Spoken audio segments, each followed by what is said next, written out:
Assalamualaikum warahmatullahi wabarakatuh.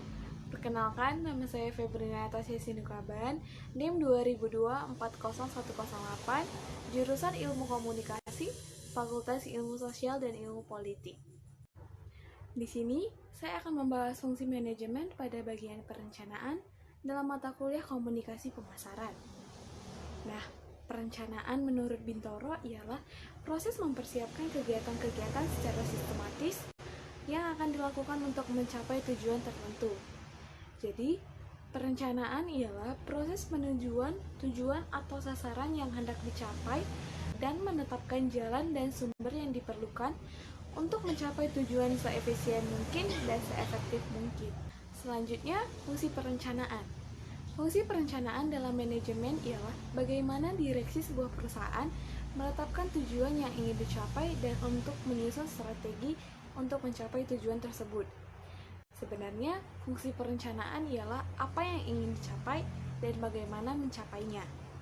Fungsi manajemen perencanaan ialah kegiatan pokok yang dilakukan fungsi planning ialah: pertama, menentukan arah tujuan perusahaan dan target bisnisnya. Yang kedua, menyusun strategi untuk mencapai tujuan yang dikehendaki. Yang ketiga, menentukan apa saja sumber daya yang dibutuhkan untuk menjalankan strategi tersebut. Yang keempat, menerapkan standar atau benchmark untuk menentukan upaya dalam mencapai tujuan tersebut. Selanjutnya, jenis-jenis perencanaan. Pada umumnya, perencanaan terbagi menjadi 3, yakni berdasarkan tingkatannya, berdasarkan jangka waktunya, dan berdasarkan ruang lingkupnya. Yang pertama, perencanaan berdasar tingkatannya, yaitu 1. Master plan atau rencana induk ialah suatu perencanaan yang lebih menekankan pada kebijakan perusahaan yang mana di dalamnya tercantum tujuan dalam kurun waktu dan ruang lingkup yang lebih luas. Yang kedua, operational planning atau rencana operasional. Rencana operasional ialah suatu perencanaan yang lebih menekankan pada pedoman ataupun petunjuk dalam hal melaksanakan program perusahaan. Yang ketiga, day to planning atau rencana harian. Rencana harian ialah perencanaan yang mana di dalamnya terdapat berbagai kegiatan yang lebih rutin. Yang kedua, perencanaan berdasarkan jangka waktu. Yang pertama, rencana jangka panjang atau long term planning ialah suatu perencanaan yang dibuat dan akan tetap berlaku dalam kurun waktu 10 hingga 25 tahun. Yang kedua, rencana jangka menengah atau medium range planning ialah suatu perencanaan yang dibuat dan akan tetap berlaku dalam waktu kurun 5 hingga 4 tahun. Yang ketiga, rencana jangka pendek atau short range planning ialah suatu perencanaan yang dibuat akan tetap berlaku dalam waktu kurun 1 tahun.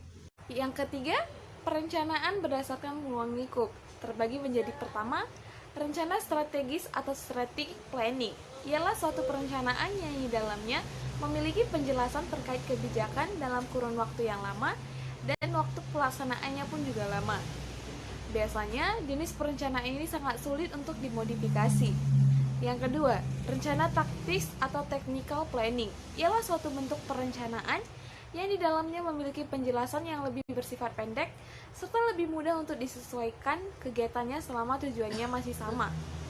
Yang ketiga, rencana terintegrasi atau integrated planning ialah suatu bentuk perencanaan di dalamnya memiliki penjelasan secara lebih menyeluruh dan lebih terpadu. Selanjutnya, tujuan perencanaan. Setiap perusahaan memiliki tujuan yang berbeda-beda. Tentu saja, perencanaan yang dilakukan setiap perusahaan pun berbeda-beda. Namun, secara umum, tujuan perusahaan melakukan perencanaan ialah: 1. Penerapan adalah cara untuk mengantisipasi dan merekam perubahan. Kedua, perencanaan mengarahkan atau direction kepada administrator maupun non-administrator.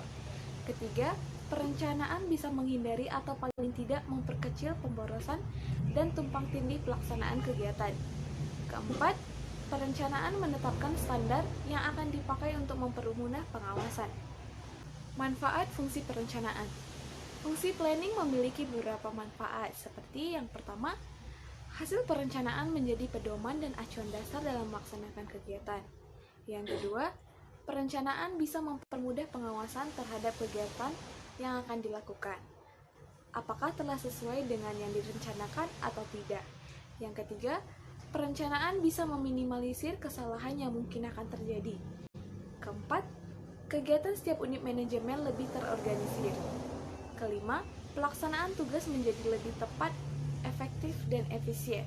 Keenam, penyimpangan yang berpotensi muncul bisa diatasi sedini mungkin. Ketujuh, ancaman dan hambatan yang mungkin akan terjadi bisa diprediksi dan diatasi seawal mungkin. Kelapan, mengantisipasi adanya perubahan kondisi baik internal maupun eksternal yang bisa berpengaruh pada kegiatan perusahaan. Kesembilan, sebagai alat koordinasi antar bidang dan antar divisi dalam perusahaan.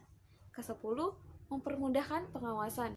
Perencanaan membutuhkan data dan informasi agar keputusan yang diambil tidak lepas kaitannya dengan masalah yang dihadapi pada masa yang akan datang.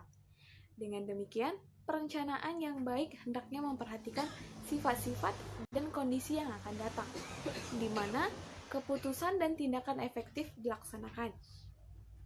Perencanaan merupakan fungsi awal manajemen yang mendasari fungsi-fungsi yang lain. Karena itu, perencanaan merupakan suatu pendekatan yang terorganisir untuk menghadapi problema-problema yang di masa yang akan datang. Sekian yang dapat saya sampaikan. Apabila ada kesalahan, saya memohon maaf. Wassalamualaikum warahmatullahi wabarakatuh.